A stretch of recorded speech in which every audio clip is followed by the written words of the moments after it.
آیا شما هم جزو اون دسته افرادی هستید که هر بار ساعتتون رو یا ساعت گوشیتون رو نگاه میکنید اعداد جفت تکراری میبینید؟ به نظرتون علتش چی میتونه باشه؟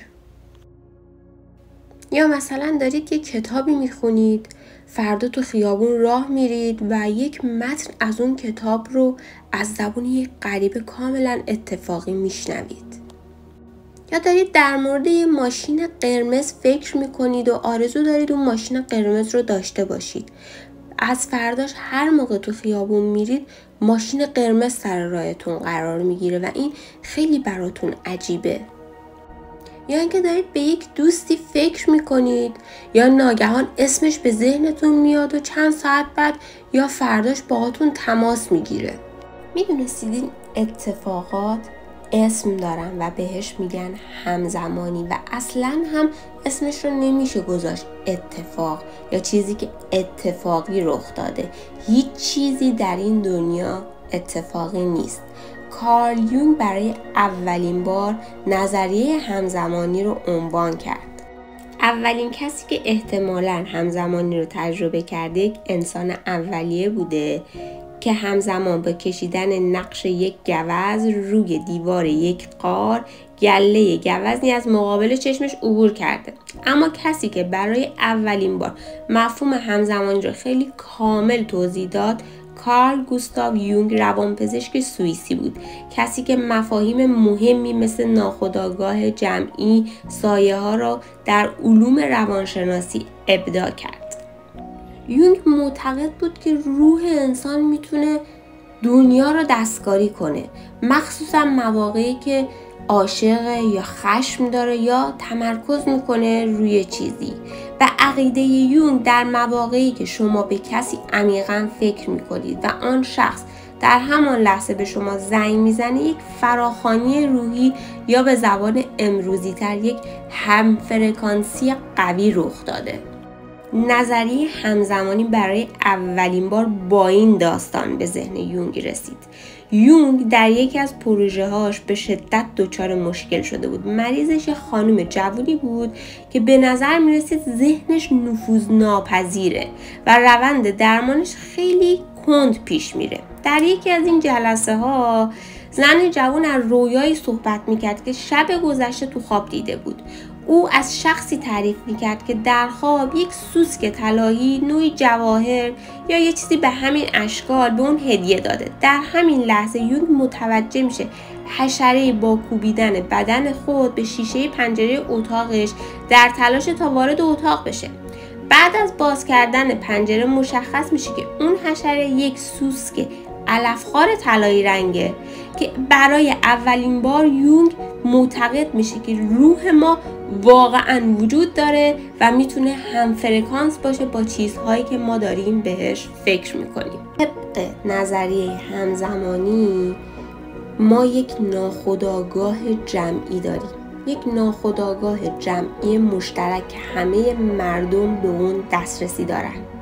یونگ معتقد بود که ناخودآگاه جمعی از کهن الگوها تشکیل شده که نمادها و الگوهای جهانی هستند که در ناخودآگاه همه افراد وجود داره.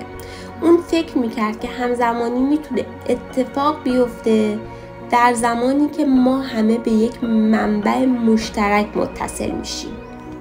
مثلا دیدن اعداد جفت تکرار شونده مربوط به ناخودآگاه جمعیه. خیلی‌ها عقیده دارن که نه، این یک پیام برای شماست. شاید یک پیام برای شما باشه، اما باور کنید که این یک الگوی کهنه از منبعی که همه ما بهش متصل هستیم برای شما میاد و یک پیامی برای شما داره. یک پیامی این که روح شما داره یک کاری رو انجام میده و یا یک کاری رو در آینده قراره انجام بده. در سنت‌های معنوی شرقی مانند بودیسم یا هندویسم مفهوم کارما نشون میده که همه اعمال پیامدهایی دارن و بین همه چیز ارتباط متقابل وجود داره، یا همون ضرب المثل ایرانی خودمون که از هر دست بدی از همون دست میگیری. این ایده با مفهوم همزمان به عنوان یک تصادف معنادار که نشون میده به همپیوستگی جهان واقعا وجود داره و با اون همسو میشیم. در سنت‌های معنوی غربی همزمانی رو میتوان نشانه‌ای از هدایت خدا دونست. به عنوان مثال تو مسیحیت داستان‌های زیادی از خدا یا فرشتگان وجود داره که از طریق تصادفات یا نشانه‌ها به مردم راهنمایی میدن. به طور مشابه در بسیاری از ادیان بومی اعتقاد بر اینه که راهنماهای روحی یا اجداد ما از طریق رویدادهای همزمان با مردم ارتباط برقرار میکنن. برخی هم فکر میکنن که همزمانی ناشی از ارتباط بین فرد و ناخودآگاه جمعیه که مخزن مشترکی از دانش و تجربه تو اون ناخودآگاه جمعی وجود داره که همه انسان ها به طور مشترک ازش استفاده میکنن. مفهوم همزمانی خیلی پیچیده است و تو هر سنت و یا تو هر کشور باستانی اسم مختلفی برای این پدیده دارن. یکی میگه دیدن اعداد تکرار شونده ممکنه پیامی از کائنات برای شما باشه. یکی دیگه میگه دیدن اعداد تکرار شونده ممکنه که برای شما یک پیامی داشته باشه که قراره آرزوتون برآورده شه یا تو اون لحظه بعد آرزو کنید. شما چی فکر میکنید؟ شما فکر میکنید که آیا دیدن اعداد تکرار شونده کاملا اتفاقیه یا مربوط به ناخودآگاه جمعیه؟ اگه بخوایم ناخودآگاه جمعی رو به صورت ساده تر توضیح بدیم میتونیم به DNA و یا غریزه انسان اشاره کنیم. مسلماً ما انسان‌ها غریزه های عجیب و غریبی داریم که موقع گرسنگی یا موقع ترس به سراغمون میاد و تعجب میکنیم این غریزه چجوری یهو درون ما زنده شد. خب چیز عجیبی نیست. انسان‌های اولیه غریزه های وحشتناکی داشتن به خاطر اینکه توی طبیعت برای بقا تلاش میکردند. پس ناخودآگاه جمعی هم مثل غریزه یا DNA های مشترک ممکنه به ما وصل بشه یا به ما به هر صورتی خودش رو برسونه. الگو و نمادهای کهن و مشترک تو همه ادیان باستانی وجود داره. اگه بخوام یک الگوی رفتار تکراری رو براتون توضیح بدم میتونم به خم شدن انسان‌ها در مقابل همدیگه اشاره کنم. وقتی ما یه آدمی رو میبینیم که براش احترام قائلیم، خود مردم ایران رو مثال میزنم، ناخودآگاه دست روی سینه میذاریم و یه کوچولو خم میشیم به معنای احترام.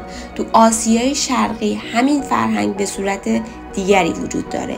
توی مصر باستان اگه فیلم یوسف پیامبر رو دیده باشید 2 دست رو روی سینه میذاشتن و خم میشدن. اینا همه نماد و الگوهای کهنیه که ناخودآگاه جمعی ما ریشه میگیره و ما نمیدونیم اصلا اولین بار چه کسی این حرکت رو انجام داده و چطوری به ما این حرکت رسیده. جالبه نه؟ این پیام‌های عجیب و غریب همزمانی میخوان به ما بگن که ما یک خود برتر داریم. ما یک کسی رو داریم که این ماشین بدن رو داره کنترل میکنه که اسمش روحه و میخواد هر جوری شده با ما ارتباط بگیره و ما رو به مسیرهای بالاتر ببره، به دنیاهای بالاتر. میخواد ما رو متصل کنه با روح‌های دیگری که تو این جهان وجود دارن. پس ساده از این اتفاقات نگذریم و گاهی وقتا مکث کنیم ببینیم چه پیامی پشت این اتفاق برای ما نهفته است. فراموش نکنید که هیچ چیزی در این دنیا اتفاقی نیست. نظر شما در مورد همزمانی و یا اتفاقات مشابه چیه؟ لطفاً برامون کامنت کنید. با لایک کردن این ویدیو و سابسکرایب کردن چنل ما رو در ساختن ویدیوهای بیشتر یاری و حمایت کنید. متشکرم که تا انتها ما رو تماشا کردید.